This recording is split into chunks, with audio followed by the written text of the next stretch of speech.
In 1904, a little girl fell down a staircase, and when she woke up, she begged her parents to take her home.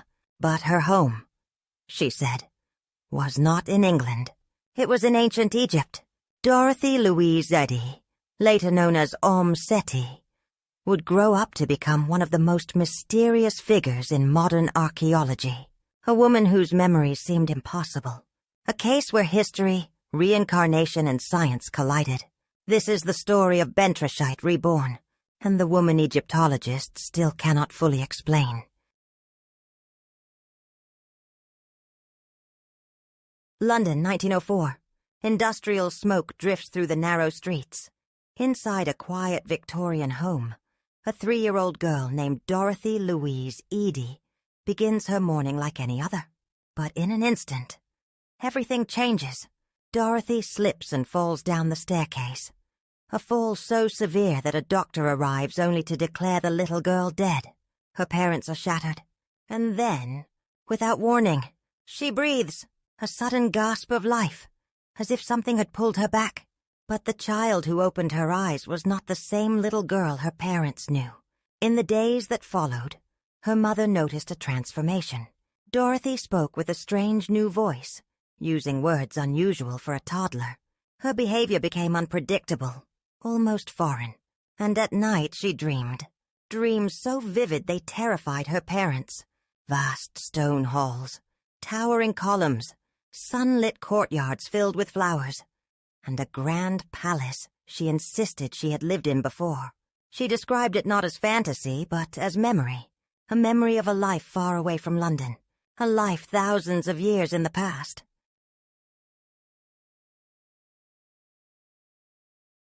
When Dorothy Eady was 4 years old, her parents took her on an ordinary family outing. But the moment she stepped inside the British Museum's Egyptian galleries, everything changed. Dorothy stopped walking. Her expression turned from curiosity to recognition. Then, without hesitation, she broke free from her mother's hand and ran toward the statues of ancient pharaohs. She wrapped her arms around their stone feet and began to kiss them as tears streamed down her face. "These are my people," she cried, a declaration no child her age should even understand. Over the following nights, the dreams returned with new clarity. Dorothy spoke of lush temple gardens along the Nile, fragrant flowers that no longer exist, and sacred rituals she described with uncanny precision. She claimed she had once lived beside a great pharaoh, a ruler she called Seti.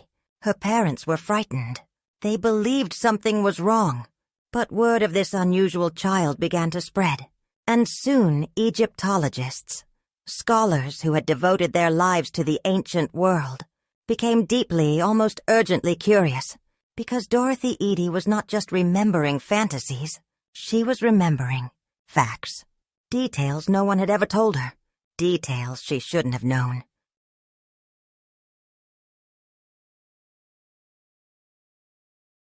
As Dorothy grew older, something remarkable began to surface.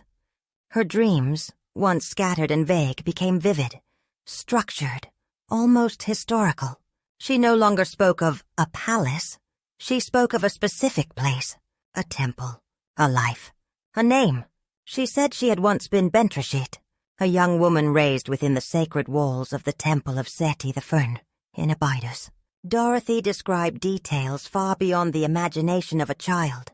She said Bentreshyt had been dedicated to the temple from childhood, trained in music, ritual, and service to the gods. And then, her memories deepened. She spoke of meeting the pharaoh himself, Seti I, a ruler she described with an affection and familiarity that startled the scholars who would later interview her. Their bond, according to Dorothy, grew into something forbidden, something that placed Bentreshyt in an impossible situation. Her recollection spoke of fear, of consequences, and of a tragic end brought on by that forbidden connection. Historians dismissed these claims at first. There was no record of a priestess named Bentreshyt, no scroll or inscription bearing her name. But that would soon change, because Dorothy Eady was about to reveal details about ancient Egypt no one had ever taught her, and no one could explain.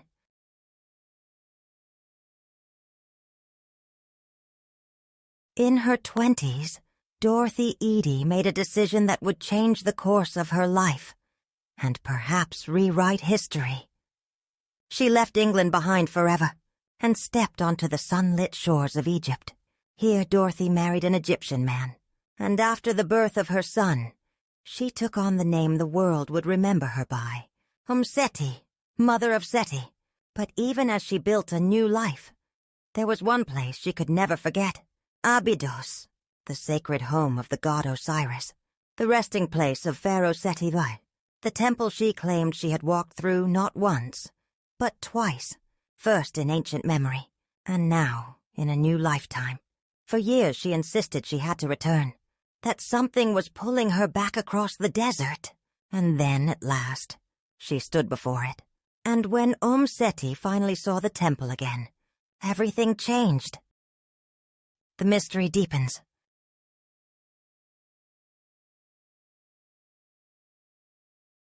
When Om Seti walked into the Temple of Seti I for the first time, eyewitnesses say something extraordinary happened. She stopped, her breath caught, and slowly, almost reverently, she reached out her hand. She traced the hieroglyphs as if greeting old friends. Then, with complete certainty, she whispered, "I know this place." But what happened next would become one of the most debated moments in modern Egyptology. Skeptical archaeologists, frustrated with her claims of a past life, decided to test her. They brought her into a darkened hall inside the temple.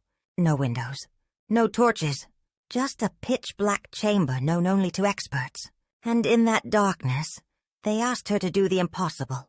Point to the paintings no outsider knew existed, identify the rooms never shown to tourists, reveal where inscriptions were missing, and lead them to chambers described only in unpublished archaeological reports. She did all of it, perfectly. Om Seti didn't just remember the temple, she knew its secrets.